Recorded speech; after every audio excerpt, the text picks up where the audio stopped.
Welcome to this edition of the YAHOWAH blog. We're here in our library studio. It is a Wednesday afternoon, the 3rd of September, 2025.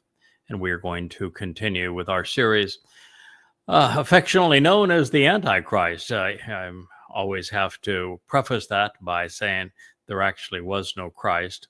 And so technically there cannot be an Antichrist. And we're not referencing the book of Revelation because, I have disproven the entirety of the Christian New Testament. But there is an individual who I have dubbed the Towrahless one. He is the affront to Dode in the last days. He is the one who is the actual Messiah, Son of God, and our Savior. And therefore, the Christian term is the one that will garner the most attention in this regard because we have identified this man's name. He is Donald Trump. And he is currently demon-possessed, and we know exactly what he's going to do, when he's going to do it, how he will do so, and how the next 8 years are going to play out. It's one of the reasons why when there was so much uproar over the prior weekend that Donald Trump was dead, and I didn't take the bait because somehow, some way, Satan is committed to keeping that man alive so that he can wring every evil drop of darkness out of him between now and the time that he will actually die. Well, he's actually going to die. Donald Trump and the one possessing him, Hasatan, the adversary, is going to be sent off to Sheol, where no one ever dies. It is a place of everlasting confinement, and that is where he is headed. And that's going to occur on the 24th of September, 2033, should you want to be there and witness the occasion. Now, the testimony we're covering happens to be in the book of Daniel. So it is a prophetic text delivered not by Daniel. Daniel didn't serve as a prophet, but there were 3 prophets that revealed information to him. Foremost of them was David. He is described here as Gabriel. God is very clear. The Gabor is Dode. He is the most courageous and capable of men. And Gabriel means the most competent and courageous man of God. And therefore, we're speaking of Dode, David, the Messiah, and Son of God when we're addressing Gabriel, which is, of course, very interesting because the passage that the Christians must, they don't ever cite it, but they must use to claim that there is a Messiah coming in the future is Daniel 9. And in that chapter, the person who is revealing the prophecy is actually the Messiah who is going to arrive to accomplish the fulfillment of Chag Matzah. And so it actually impugns the credibility of Christianity rather than establishing it. So where we are now is we're dealing with the preamble to Daniel 9, which should be Daniel 8. And he has announced that there are 2 individuals who have joined him. One of those individuals he has designated as Yada, and the other is Gabriel. So these are the 2 key players in the end. And so they have one come back in time, one going forward in time to make this revelation known to Daniel. And he to us, and what I'm sharing with you, I'm positive is the first time that this prophecy has ever been understood. He said, "Pay close attention to me." And this is now Gabriel, Dode, speaking to Daniel. "Yada will make this known to you so that it can be understood." Person speaking to you is Yada. You'll find in all of the books that I have written, they're under the name Yada Yahowah. That means to know Yahweh. It is a verb in Hebrew. It is used as a verb here. It designates the work that Yahweh and I are doing together to reintroduce the world to the truth about this fellow, Gabriel, who is Dode, our actual king, our Messiah, our Savior, and the very Son of God, the one that was ripped off to create the myth of Jesus Christ. And so it is Dode here now that is asking me to make this known so that you can understand it. And now you're witnessing the fulfillment of that prophecy as the final witness. And that is also a designation of the role that I've been asked to play. There are two final witnesses. I am one, Yada, and the other is Elia, known as Elijah, but there is no J in Hebrew. And the name is clearly El, which is the Hebrew word for God, Yah, which is Yahweh's name. So it's Elia. It means Yahweh's God. And he and I are the two final witnesses that are going to appear. We are arriving on Passover in 2030. We'll be communicating from the Temple Mount. The Dome of the Rock and the Osca Mosque will be obliterated, and Yahweh is going to restore the tent of the restoring witness, which will be our home during that time. And it's going to be a series of miraculous events during that last 3.5 years. But it is on Passover, April 18th in 2030 that we will arrive. This is 33 days after Donald Trump as the Towrahless one, who is going to arrive in Jerusalem on January 29th. On the Ides of March 15th of 2030, he is going to make the declarations of his position relative to rescheduling Yahweh's 7 Moed Mikre, and also he is going to declare that he is a God. So that puts you in the frame of reference here. You know who is talking about whom. And should you be listening, and this is one of the first times that you have heard this program and you're wondering why someone would make these claims, because so many people over time have claimed to be a Messiah, and I'm not, absolutely not. I know who the Messiah is, and I know who the Messiah is not. Messiah was not Bar Kokhba. The Messiah is not Jesus Christ. Messiah is Dode David. You can bring it up with God to find out why he decided to ask me to serve as Dode's herald, to be the lesser luminary to Dode as the greater luminary, to serve as the King's Bashar herald, to perform this role as a restoring witness, to be the one named Yada to bring all of this to you. But what I can tell you is that he reached out to me and asked me to do this 24 years ago. It was on a Towrah immediately after 9/11 that I was asked to do so, and that we have worked together collaboratively every waking hour, essentially 12 to 14 hours a day, 6 to 7 days a week, for a total of 24 years. That's well over 100,000 hours. And the results of what we have done, you can see in the books that sit behind me. There's 25,000 pages of translations from the oldest extant witnesses to Yahweh's testimony, the Dead Sea Scrolls, scrubbed of the diacritical markings so we can wash the text of religiosity, and then amplified in the translations based upon exploring the actionable root of every word and related words so that you might have a comprehensive understanding of the text. And since we have done that, we have discovered upwards of 10,000 profoundly important insights that had never been communicated previously.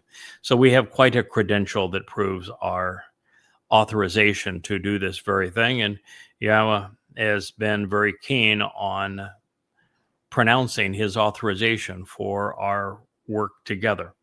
Now, don't think for a moment that this is something that I came up with, or that something that I'm have competed for, or that is something that you should covet. None of those things are true.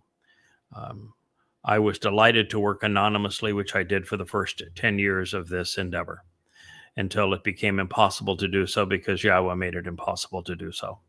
I wanted to continue to be anonymous. Yahweh did not want me to be anonymous. And so if you don't like this decision, take it up with him. He's the one that made it. The second is that the reason that Yahowah has chosen to declare this relationship, to speak of Yada and to speak of this final restoring witness to the testimony, is that he wants his people to listen. He knows that this is an impossible job. And this is why I said you should not want to covet it. When you look at the most effective people in Yahowah's circle, starting with Moshe, who revealed the Torah, he gave up on the job many times. And in one place, he asked God to kill him. He said, this job cannot be done. These people are way too belligerent, way too embittered. They don't listen. They are ornery. They're irascible. No one can lead them. You gave me a job that is impossible. I want out, and I'd prefer it that you just kill me. So, this is not a job that you should take thinking that it comes with any prestige. No, it comes with a frontal assault by everybody who is religious. And I've had many thousands of death threats and been called every manner of demon. And so it is not something that you should ascribe to. The very moment you come out of anonymity and you announce that God has called you out for this particular role, you become a target. So don't covet this. And oh, by the way, the job ends with the corporeal manifestation of Satan, this AntiChrist figure. He bludgeons me to death on the Temple Mount. So you should not be envious of this job. And the fact is that I was given the job because no one else wanted it. I'm sure that Yahowah had other reasons, but the fact is that I didn't compete with anyone. I was the only one that was willing to take it.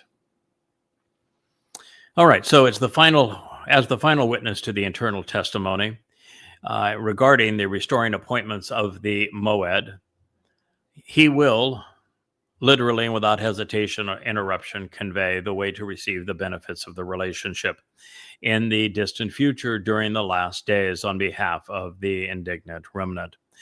Well, this carries a lot of information with it, and one of the power-packed pieces is that Yahowah told us in the fourth day of creation that the greater and lesser luminaries would serve as signs for these Moed. These are the restoring witnesses to the eternal testimony that are meetings between humankind and God. There are 7 of them. And he said that the greater and lesser luminaries would serve as signs to help us understand these things. And he went on to a considerable degree to explain this role between the lesser and the greater luminary. And in fact, the lesser luminary reflects the greater luminary's light. Now, Yahowah will tell us explicitly that Dod is the greater luminary. He tells us in the 89th Mizmor that Dod is returning as brilliant as the sun. And he then talks about the ongoing relationship in the next breath with the moon serving to reflect his brilliance. And so we have an ongoing relationship. And so we began there, and he stayed on script all the way through to the very end with Malachi, speaking of the role that the two of us would play together. We are the greater and lesser luminary, and we are the ones who are fulfilling the Moed, just as the prophecy on the fourth day of creation speaks. Dod fulfilled Pesach, Matzah, and Bakodim in 33 CE. He was the one who was actually crucified, that Paul counterfeited to create the illusion of a Jesus. And it is my responsibility to cultivate the harvest of Shabuah, which occurs in two phases. There's a May 22nd, 2026, and a June 11th, 2027 phase of Shabuah. The first is likely the imposition of the two-state solution that makes Israel so vulnerable, and that begins the time of Yaakov's troubles. And the second is likely the time of the harvest of Shabuah in 2027. So these are the responsibility in the upcoming Moed. And then, of course, when we get to Towrah, it is my sacrifice on Towrah as the Adam of Parah that makes it possible for the returning and restored remnant of the children of Israel who have been gathered in Jerusalem to witness the homecoming of Dod and Yahowah, so they can enter the millennial Shabat in conditions that are returned to the state that they were in during Eden. So that is why this person is a witness to the Moed. It's the same story that was told all the way back in Bereshith, the Genesis. And the message is God wants you to know how to receive the benefits of the relationship, Asher. And all of this is transpiring in the very distant future of Daniel, who was writing this down, but not so distant in our future, 8 years from now, during the last days. And it will be before an indignant remnant. Israel hasn't changed since the Exodus. They are as belligerent and as embittered, as cantankerous and ornery as they were 3,400 years ago. God gave up on them. Moshe gave up on them. God actually went and divorced himself of them and said that he's only going to return to Israel and to Yehudim when they return to him. And that's going to begin when they embrace his name, and we're not seeing much change in that regard. And so until that changes and until they accept that Dod is their returning Messiah and King and start attending the Moed Mikre as they were intended, as well as accept the terms and conditions of the covenant, they're going to remain at odds against one another. So logically, the voice calling out and announcing Dod's sacrifice and his glorious return recognizes that the most qualified prophet to explain who is going to do what to whom and why, even when, is the one who has been assigned the responsibility of serving and saving Israel in this way. So Yada is now asking Dod, and Yada is also called Makael in this series of prophecies. And he asked Dod, who is referred to here as Gabriel, to bien la halatz eth ha mareh, to provide the insights and connections needed to understand this revelation. After all, the answers are found throughout Dod's Mizmor, his Psalms, many of which pertain to his return during the last days. In the Mizmor, we discovered that the third coming of Dod will be as Elyon. Now, Elyon is typically translated as Almighty God, but it's El, which is God, it's and On, which means all things pertaining to. So all things pertaining to God, but it has that yod in the middle of it, and the yod is drawn with a arm coming down, a forearm reaching out, and an open hand. It symbolizes the hand of God. And we've been talking about the 89th Mizmor in the Appalling Twistianity program in the Rainbow Studio, and you know that Yahowah specifically said that Dod serves as his hand. And so Elyon really means all things pertaining to the hand of God. And he's going to be as brilliant as the sun. Therefore, as the king of Israel approached, Daniel did a faceplant. In other words, ba'ath. He was overwhelmed. And so to preclude this from happening to you, when time permits, prepare for his arrival, please, by reading Coming Home, Volume 1, 2, 3, and I'll soon have Volume 4 posted. You need to be up to speed with Yahowah, with the covenant, with the Moed Mikre, with God's timeline, and especially with Dod. Otherwise, everything's just going to be overwhelming at that point. Now, speaking to us, the Messiah, Dode said, children of Adam, you should choose to use your ability to make the necessary connections so that you understand. Learning how to closely examine and carefully consider the evidence while being discerning. Being my favorite Hebrew verb. It means literally to make the connections between the things you've come to know so that you can go from general awareness to comprehension. It is to find the common denominator between things, to use probability and reason to assess a cause and effect.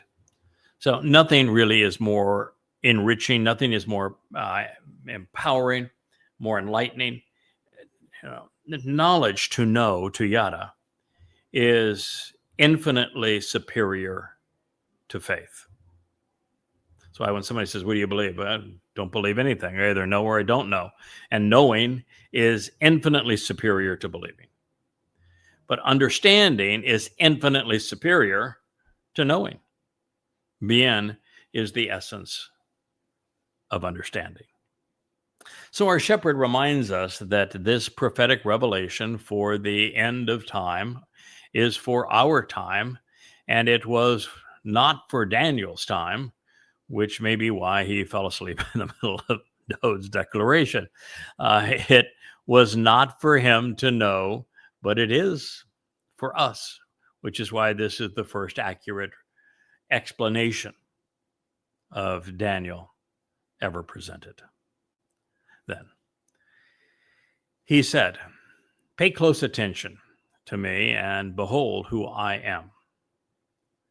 Yada, as the final witness to the eternal testimony regarding the restoring appointments of the final Moed, will make this known to you so that it will be understood. And he will literally and consistently convey the way to receive the benefits of this relationship, doing so in the distant future during the last days on behalf of the indignant remnant. Well, that's an interesting twist and prophecy. So Dode David, our Messiah and King, is saying that he wants us to pay close attention to him, and then he switches to Yada. Well, the very fact is that Yada has written now 4 volumes on coming home, which present Dode's Mizmor. That is the focus of them. They also speak of Dode's role as the Messiah, Dode's role as the Son of God, and my role relative to reflecting Dode's brilliance. And there are 3 volumes currently available at YAHOWAH.com, all free. And you can, we'll be able to access the 4th one here shortly. So this is what he is speaking of. Yahweh specifically says in the 89th Mizmor that he is going to hold all people accountable for knowing what Dode said and responding to it, knowing what Dode did and acting upon it. Now it's a big statement. He doesn't say that of Moshe and the Torah. He says that of Dode David, that when your soul, it's the time for it to learn its fate. The criterion is, did you listen to Dode? Are you aware of what he achieved? And have you capitalized upon it? And the reason for that is Dode fulfilled Pesach, Matzah, and Bakodim. It's the only way to add any time to your life. He opened the doorway to life on Passover by fulfilling it with his corporeal body serving as the lamb. And he took our religious and political guilt and deposited them and all of it in Sheol, a black hole, on Matzah, right on the schedule that he provided 600 years in advance to give the exact day, such that it would never be seen again, making us look not guilty before God. And then his soul nephesh, returned to Yahweh in Shamaim, declaring that he indeed was the firstborn, Bakor, of Bakurim, firstborn children. And so it is Dod's fulfillment of the first three Moed Mikre that opened the door to God's home, to eternal life, to provide this threshold of perfection, if you will, so that we can be part of God's family. And so he says, you better pay close attention to me, and behold who I am. Don't replace him with a fake Messiah like Jesus, a false son of God like Jesus. Know who Dod is. He's God's son. He is the Messiah. Now, he is not God. He is God's right hand. Then he transitions immediately to Yada. And with Yada, it's interesting that he's not only tying Yada again with the final Moed, he is saying that he is going to communicate with you about the benefits of the relationship, doing so in the distant future, in the last days. So here's a guy that he's talking about that's in his company in 600-ish, 550-ish BCE in Babylon about the role that he's going to play 2,600, 2,500 years later. Pretty extraordinary. But, time is fungible to God. He can maneuver in time. He can take a soul back in time, forward in time. He can bring a soul that has previously lived and have that soul reappear. He can take a soul that is going to be born long into the future and bring that soul back in time. God is not stuck in time the way we are. He is an energy-based spiritual being, and on a photon of light, all time simply exists, so that a being that is equivalent to energy, particularly one in the seventh dimension, can maneuver and see our future in our past and take souls back and forth as he sees fit to fulfill roles that are important for him and for his people. So Yada is this witness to the final restoring appointments of the final Moed. Shabuah and Towrah are in particular his to fulfill. But he also plays a role on Kippurim, because as the bull, it's his blood that is put on the mercy seat of the Ark of the Covenant by Dod to fulfill the promise of reconciliations. And that day he is going to be at the right hand of Dod, our king, serving as the best man for the wedding of the adulterous woman that he has purged through his sacrifice as the Adam of Parah. And even going through the next Moed Mikre to be fulfilled, the one 5 days after Yom Kippurim, on the 7th of October of 2033, this fellow Yada has the responsibility, even in that Moed, that one's going to be fulfilled not only in the first 7 days and then the eighth day, and then for 1,000 years. He is the responsibility of serving Dod. He is Dod's herald, his brother, if you will, prince to the king in this regard. And so he does have a role along with Dod during those final fulfillments of the Moedim. So the more we are attuned to Gabriel, God's most confident and capable, courageous and confrontational leader, the more we will be like him. And by following Dod's footsteps, we will live the most productive lives possible. We'll please our God. We will endure forever at his side. It's worth the effort. When we listen to Dod, we will bask in his brilliance, and we're going to earn his respect. And that's a noble idea, especially since he is our Savior and he will be our King. Now, should you be curious, other than Daniel 8 and 9, there is no mention of Gabriel anywhere else in the Torah, not in the prophets, not in the Psalms. The only other Hebrew book to speak of him is Enoch, where he plays a starring role alongside Michael or Michael, Unfortunately for the myth, Enoch is about as credible as Harry Potter and Bilbo Baggins. So it doesn't help much, does it? And it presents him as a spiritual being, as an angel, if you will, as opposed to his true identity, and that is of an exceptional man. Also, since Gabriel is addressing the Gabor of El, it is worth noting that he makes an appearance in Ezekiel. Upon Satan's arrival in Jerusalem, as in the corporeal manifestation of Hasatan, which will be through Donald Trump, the Gabor and his two witnesses are featured on the menu. And they are served during the Lord's Feast of the Beast. The celebrants will be dining on their flesh and their blood. But this is ultimately going to metastasize into the sacrifice of the Adam of Perah on Towrah and be a very good thing. Now, since the erroneous projections of the titles Christ and Christian were derived from a misappropriation of Daniel 9, we should not be surprised that the angel named Gabriel is said to have conveyed blessings upon the mythical Mary. I just laugh every time I read Mary.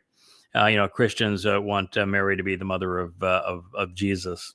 And in Roman Catholicism, she's the mother of God, the Queen of Heaven, and the Madonna and Child, to whom they seek blessings, a virgin on top of all of that.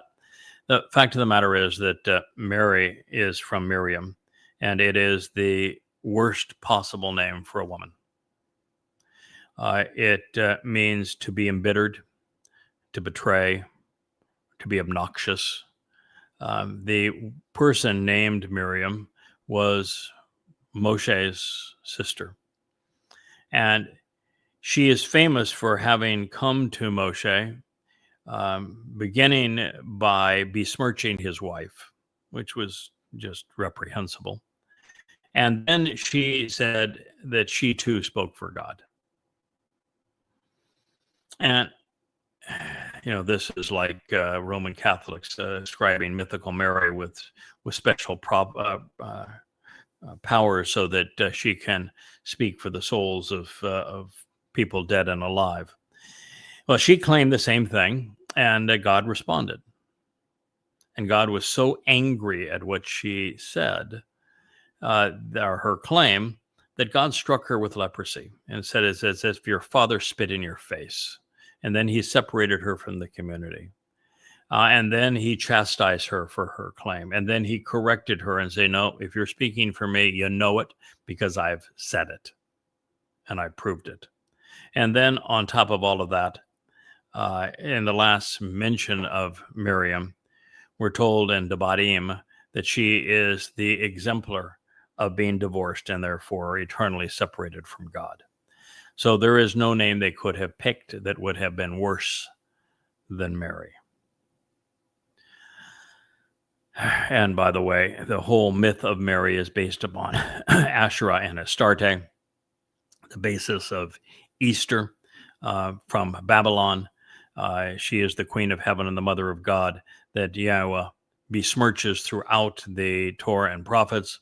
But even worse than that, since Eliah is coming back as one of the two witnesses, you may want to check and see what he has to say about Asherah, which is the basis of the myth of Mary, the Mother of God and the Queen of Heaven, and how he not only debated the prophets of Asherah, the forerunner of Mary, that he then killed them all.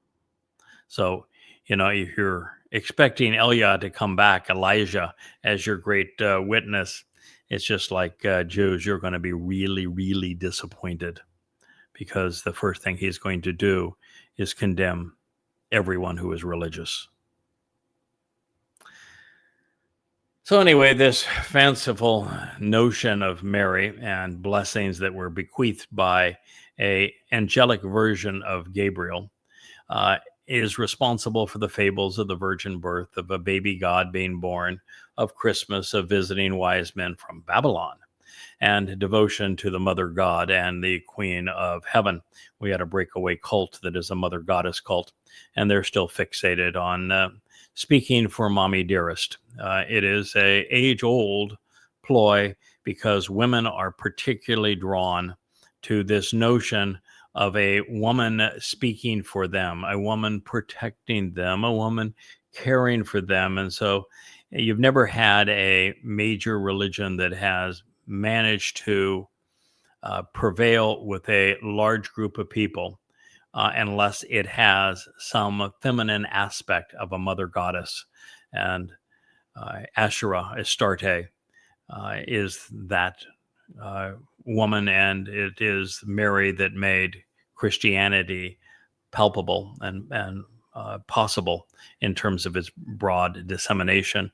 And it is this mother goddess thing that has caused so many former contributors to the covenant to go off the deep end and destroy their souls in the process. So it's a very common and seductive myth that has claimed many, including a couple of billion Christians today. Now, in speaking of myths, Luke took the bait and he ran with it, having Gabriel meet with Zechariah, who was allegedly the father of imaginary John the Baptist, in addition to the Virgin Mary. And he was just another desperate attempt to turn Jesus into the Christian God. The entire episode is recorded in the first chapter of Luke, and it has less credibility than anything written in the Odyssey. And while that is incriminating for Christianity, the problem is considerably worse for Islam. In order to elicit some pretense of credibility for what is clearly the worst book ever written, Muhammad would claim that it was dictated in its entirety by Gabriel. Whoops, that was stupid. Mormons, the laughingstock of Christendom, claim that Gabriel and Noah were one and the same. And God, it's so obvious that he's dead, and people just don't think. And that he was a prophet in addition to a seafaring captain. Worse, Michael, whom Joseph Smith often confused with Adam, allegedly met with him, teaching him Adam and Eve about the spurious Jesus Christ during their days in the garden, even baptizing them, one of the dumbest religions in the history of humankind. Though they should have known better, the rabbis have a Gabriel problem too. He is a prominent player as an archangel throughout Kabbalah literature, which is likely why he was introduced to Christianity and promoted throughout those myths, and then makes his appearance in the Quran. The association of Gabriel with Dode is obvious, and since Gabor is directly related and defined similarly to Gabor, all one has to do is verify the connection to Dode is to read an accurate translation of Yeshaya, Isaiah 9, where the son who is given is clearly a Gabor, and that son is named in that prophecy, and his name ain't Jesus. His name is Dode and David. As we move further into this prophecy, we learn more about the identity of the ram and the goat, as well as the respective horns, these bonehead blowhards, if you will, of politics. And while that's important in that it reveals the evolution of evil, so long as we capitalize upon what we have just observed, the wiles of man will be kept at bay. Now, much of what has been shared occurred long ago, including the horrible history of Babylon, Persia, Greece, and Rome. And yet, it will be reprised, tormenting the world once again during the last days.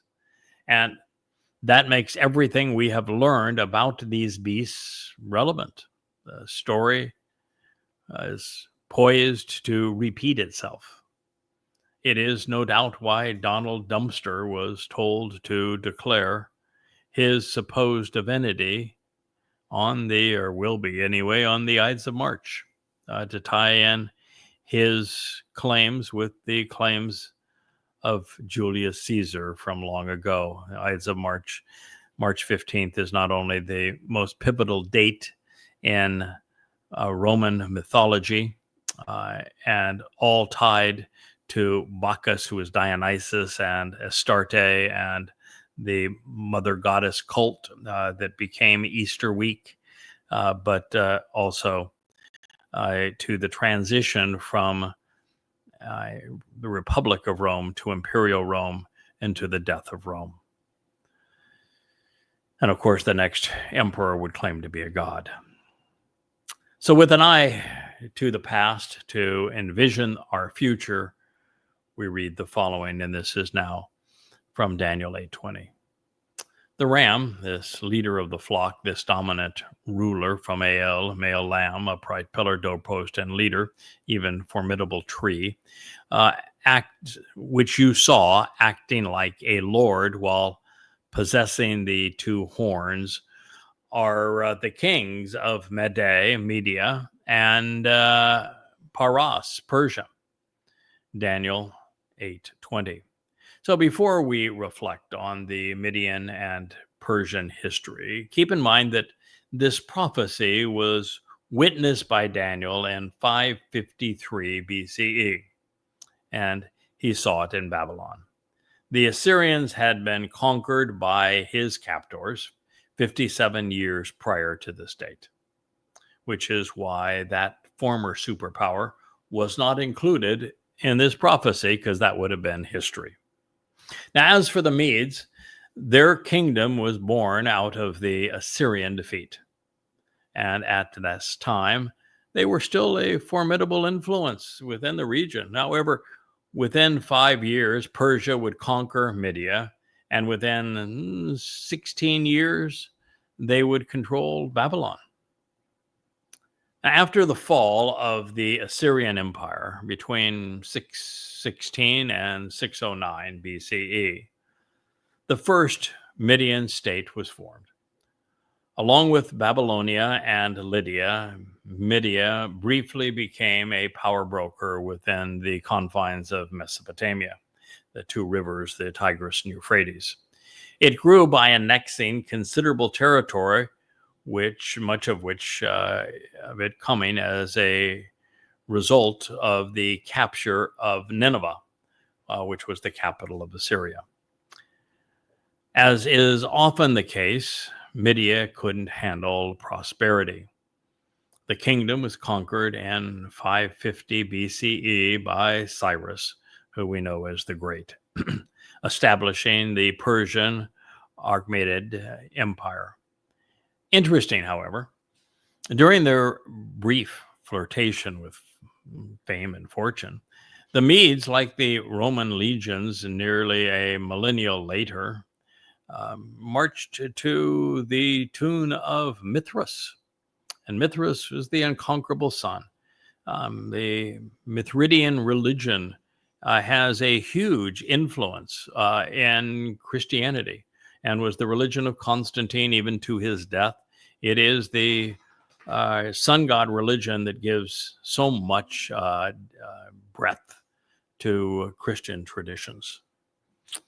So under Cyrus, who reigned from 559 to 530 BCE, the Persians defeated Lydia in 547 and then Babylonia in 539. After moving his capital to the city of Babylon, Cyrus expanded his empire to rule over significant portions of the ancient world. And by 500, BCE, and following the conquest of Egypt in 525 BCE, the Persian Empire stretched from the Indus Valley, running through today's India, Pakistan, and China, to Thrace, comprised of portions of today's Bulgaria, northwestern Turkey, and even northeastern Greece. And from Macedonia in the west, which was at the time stretched from the Adriatic to the Aegean, and across the Balkans to Libya, Greece, Egypt, Israel, Jordan, Lebanon, Syria, and all of Turkey along the Mediterranean Sea. So Cyrus controlled all of today's present-day Iran, Iraq, Kuwait, Armenia, Georgia, Azerbaijan, Afghanistan, the northern rim of Arabia, Oman, the United Arab Emirates, as well as much of the Caucasus region around the Caspian Sea. Persians ruled over 2 million square miles and 40 million people, nearly half of the world's population at the time. Isn't that amazing? 40 million people was half of the world's population at the time of Cyrus. Have population numbers soared from what would have been 80 million total people at the time to 8 billion. Stunning, huh? Persia would be noted for its antagonism toward the Greek city-states, its emancipation of Jewish slaves from Babylon, and its insistence on an official language. In this case, it was Aramaic. As we have learned, Persia was ultimately defeated by Alexander the Great following the Macedons' invasion in 334 BCE, but this is 200 years later. The kingdom, which was then under the dominion of Darius III, was divided into the Ptolemaic kingdom and the Seleucid Empire following Alexander's death. Actually divided into lots of little tiny slices, but ultimately those became the two major ones. As was the case with Rome incorporating Greek philosophy, architecture, and religion after conquering them, Babylonia would leave its imprint on Persia. The Persians absorbed a host of Babylonian customs, similar to the way the Persians later inspired the Greeks. And surely as Babylon was born anew in Persia, the Persian culture spread throughout Greece. Greece affected Rome, just as Rome evolved into the Roman Catholic Church and Christianity. Remember that this prophecy was revealed 200 years before these events transpired. So we find Yahweh identifying the goat as Greece. And to tell that story, we must begin with the rise of Alexander the Great in around 356 to 323 BCE. But at the time, of course, that this was revealed around 550, Greece didn't even exist.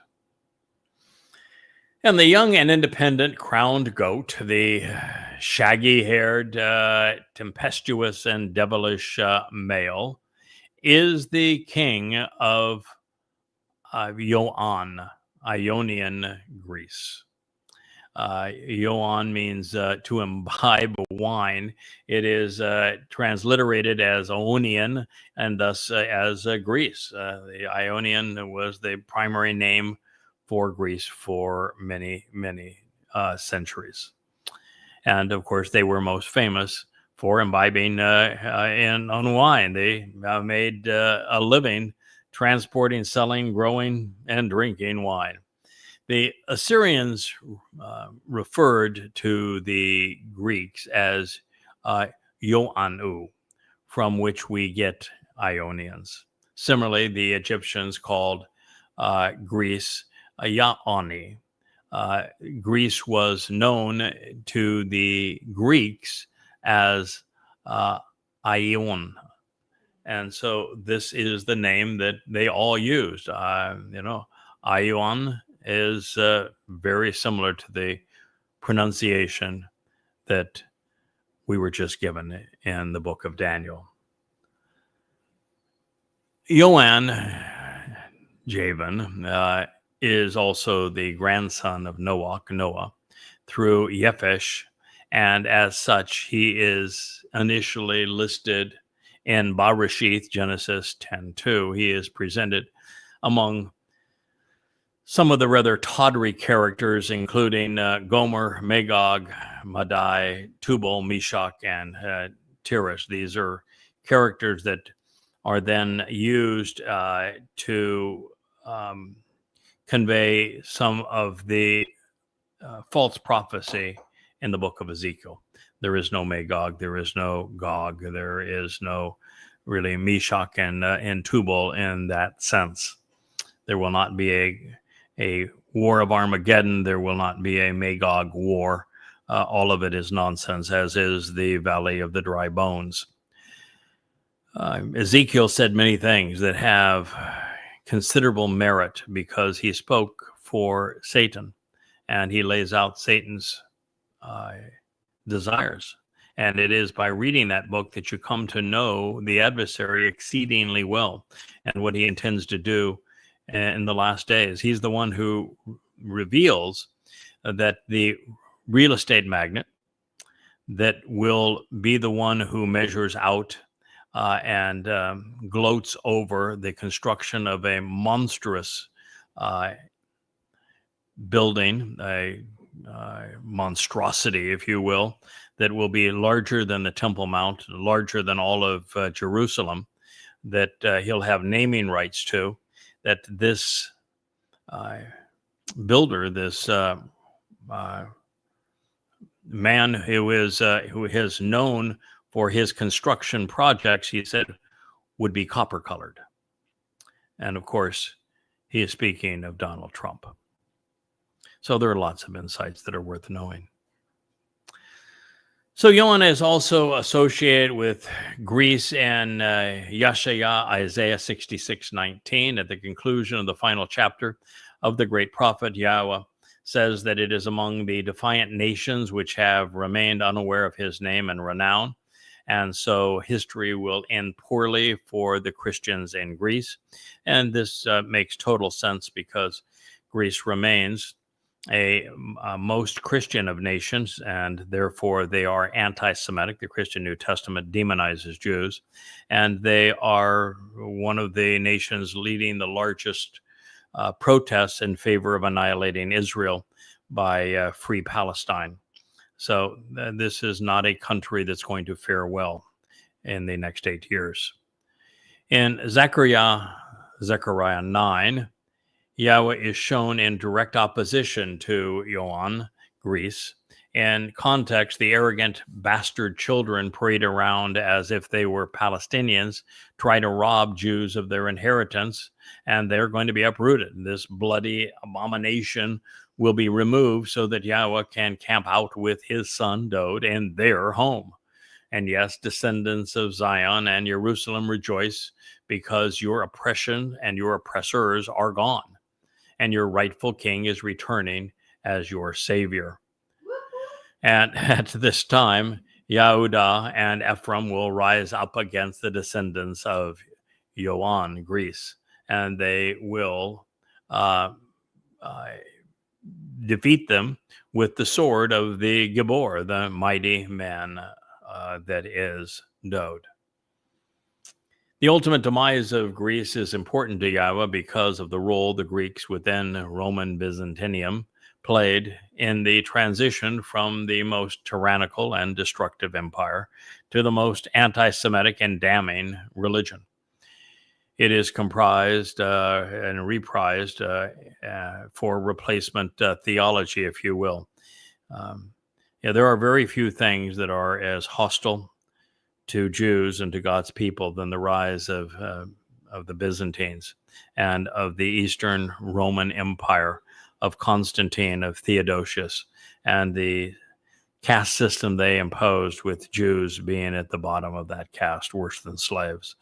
It is a despicable thing that they did, and it was during the rise of Constantine when his publicist Eusebius in Constantinople in the Greek realm that Christianity was conceived, that Christianity was actually built into a religion, that the text that we call the Christian New Testament was compiled and augmented during that time. And Jews were always demeaned and humiliated And so God has the score to settle with them. And then, of course, the basis of Jesus, other than the parts that were stolen from Dode, come from Dionysus, the Greek god who died each year during the vernal equinox and would rise on the Sunday nearest that equinox. So now addressing the death of Alexander and how that led not to succession, but instead to infighting among the generals who had served under him, we find another reference to this controversial man's death.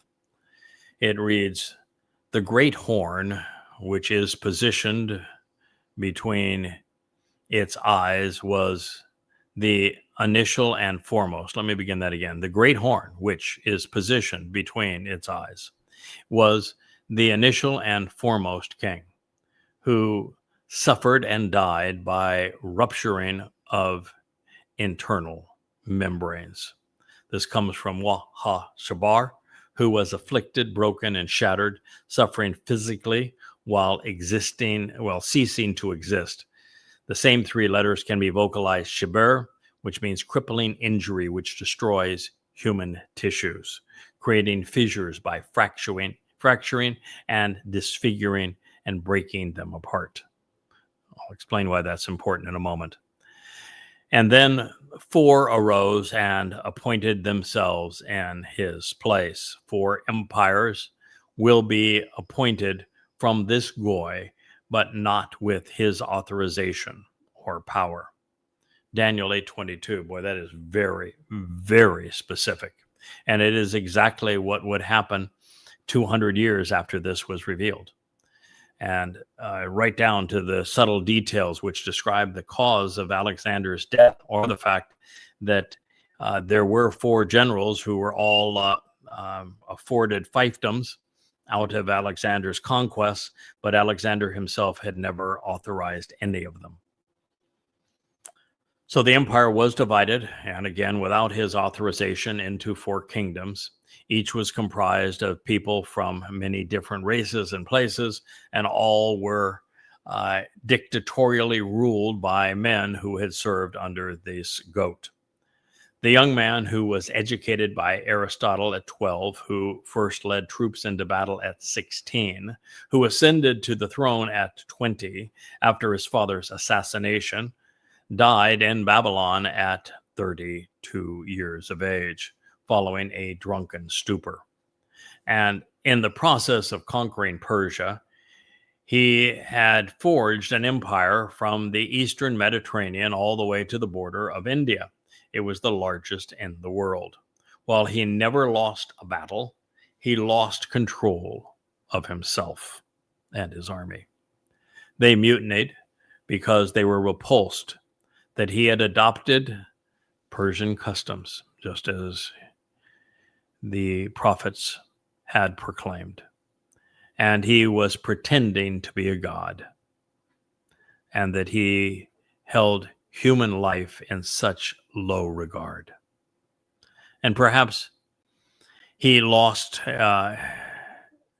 in the mythos of his own claims to divinities, such that he so lost in them that he thought he could cheat death. And he failed to designate a successor. So within a year of his demise, his empire was shattered into 4 pieces. And then much infighting after that. The events leading to Alexander's death are shrouded in mystery, but nonetheless, there are some clues available for our consideration. We know that in February 324 BCE, Alexander faced a mutiny at the Ganges River. He responded by ordering his men to march through the desert toward Babylon. After crossing the Tigris River, the Macedonian was met by Babylonian priests who advised him not to enter the city directly because their deity, Bel, the Lord, had warned them that to do so would be fatal. And the Babylonian clerics also advised him against continuing to march westward, because by doing so, he would have to look at the setting sun, which is indication of a god's supposed demise. As a result, the Lord's priests manipulated the goat Alexander into circumnavigating the city and entering Babylon via the royal gate, which was in the western wall, where he would be facing east. Following this clerical advice, likely killed Alexander. The religious route required navigating swampy terrain, where it is probable that Alexander contracted malaria, and if not that, then typhoid fever, both of which were common in the swamps surrounding Babylon. The evidence suggests that several weeks prior to his death, Alexander contracted a deadly pathogen, sailing through the stagnant and unsanitary waters, which were rife with human waste and were breeding grounds for disease. According to a University of Maryland School of Medicine research article published in 1998, Alexander likely died of typhoid fever, was their conclusion, along with malaria, was the leading cause of death in ancient Babylon. And the week before his demise, historical accounts mention chills, sweats, exhaustion, high fever, which are all typical symptoms of both infectious disease, typhoid and malaria. The medical center's report states that Alexander suffered severe abdominal pain, causing him to cry out in agony. Now, the reason that this is interesting is because both diseases affect the specific symptoms depicted in by Shabat, this injury by membranes rupturing and breaking apart. And since breaking and rupturing is a strange way to depict a man's death, and especially one who had never lost a battle and who was at the height of his power, an investigation into why Shabat was chosen to describe his passing is intriguing, since he would have contracted this deadly pathogen by following the council of clerics promoting the Babylonian religion. Now, malaria is a mosquito-borne disease and thus common to wet environments, where it is found where mosquitoes breed in stagnant water. Spirochetes in the saliva of the female mosquitoes enter the circulatory system and they travel to the victim's liver, which is where they reproduce. After a brief dormant period, cells begin to burst. Ruptured host cells literally break out of the liver to invade the victim's red blood cells. While a person's spleen is designed to destroy such infections, in the case of malaria, the parasite circumvents the immune system through adhesive proteins. The body is ravaged, with the bitten individual suffering excruciating physical pain, especially in the joints. And fever is so high, it tricks the body into thinking it's cold, prompting shivering convulsions, which all too often lead to coma and death. I know this all too well because I contracted this disease attempting to study the Falasha, which are African Jews in Gondor, Ethiopia. They had claimed to have found and pirated away the Ark of the Covenant, and while that proved false, I can attest that the joint pain and the freezing fever from malaria were so debilitating, my body contorted into the fetal position. I was unable to move for days, even to speak. I was in such agony, I wasn't sure if I wanted to live or die. Now, typhoid, on the other hand, is transmitted by the ingestion of water or food contaminated with Salmonella typhi bacteria. Untreated, the fever follows 4 stages to death. In the first week, the body temperature rises slowly. The victim is drained of energy, suffers excruciating headaches, and can develop an annoying cough. The white blood cells diminish, further exhausting the individual. In the second week, the fever rises, often peaking at around 104 degrees Fahrenheit, followed by an agitated delirium that could easily be mistaken for a drunken stupor. Especially nauseous smelling, pea soup green diarrhea follows, emancipating the victim further. In the final phase, the intestines literally burst, causing internal hemorrhaging and poisoning. The internal breaking apart of the digestive system leads to dehydration, toxicity, and death in the fourth stage. So with these depictions in mind, and I didn't mean to get all too graphic with you, but it's the precision of the prophecy is worth this trip down medical lane because of the use of shabar. That's injury caused by membranes rupturing and breaking apart, to describe the death of Alexander. And it is telling because just as Christianity is rife with Babylonian influences, it was this priestly advice which led to the goat's demise. He died prematurely because those serving the Lord, Baal, and Babylonia, in the Babylonian religion, gave him deadly counsel. Rather than walking away from Babylon as Yahweh requires of his children so that they might live, this arrogant man walked right into Babylon and he died. And in this way, the Greek Alexander, like the Roman Paul, serves as a prototype for the beastly horn who will rise to lead mankind away from the Torah and its final exodus from Babylon, but instead back to Babylon, which is the birthplace of Christianity, Judaism, and Islam. Yes, Judaism was born in Babylon with the Babylonian Talmud. And the Quran was first written in Babylon, and the source of that Quran is the Jewish Babylonian Talmud. And of course, in Christianity, virtually every aspect of the religion is a derivative of the Babylonian religion from long ago.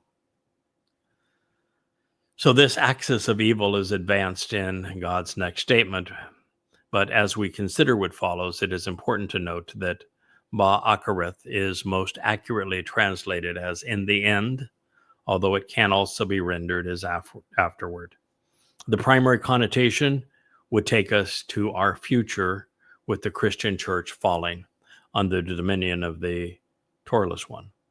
The second definition would take us to 197 BCE, when the legions of the Roman Republic under General Flavius defeated Philip V of Macedon. Also intriguing, rather than stating that the four kingdoms claimed by Alexander's generals would end, Maluk him, their empire is singular, while him is plural.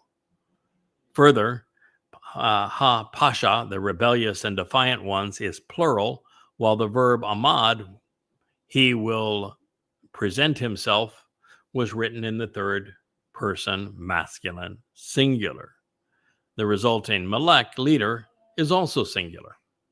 Now, considering these factors and what follows, we should be cognizant and realize that the transition among the beasts from Imperial Rome to Roman Catholicism occurred in Constantinople. Further, the church's authority will be usurped in the end by the final horn. And representing Satan and himself, he will manifest the duality that we find in this title. And we'll conclude our program with a review of this next statement. Then in the end, their empire of the rebellious and defiant ones will be finished. The authorized embodiment of political, religious, and military power will arise, and he will present himself with a fortified and empowered presence and face. Then one will come to understand riddles and enigmas, asking hard questions needed to solve the most challenging of mysteries and intriguing analogies. Daniel 8:23. So we'll leave, having claimed that we have resolved these riddles, enigmas, and analogies. We will conclude this program at this point, and we will return to solve ever more of them when we resume our series here on the Antichrist from the YAHOWAH blog and our library studio tomorrow. Thank you for listening.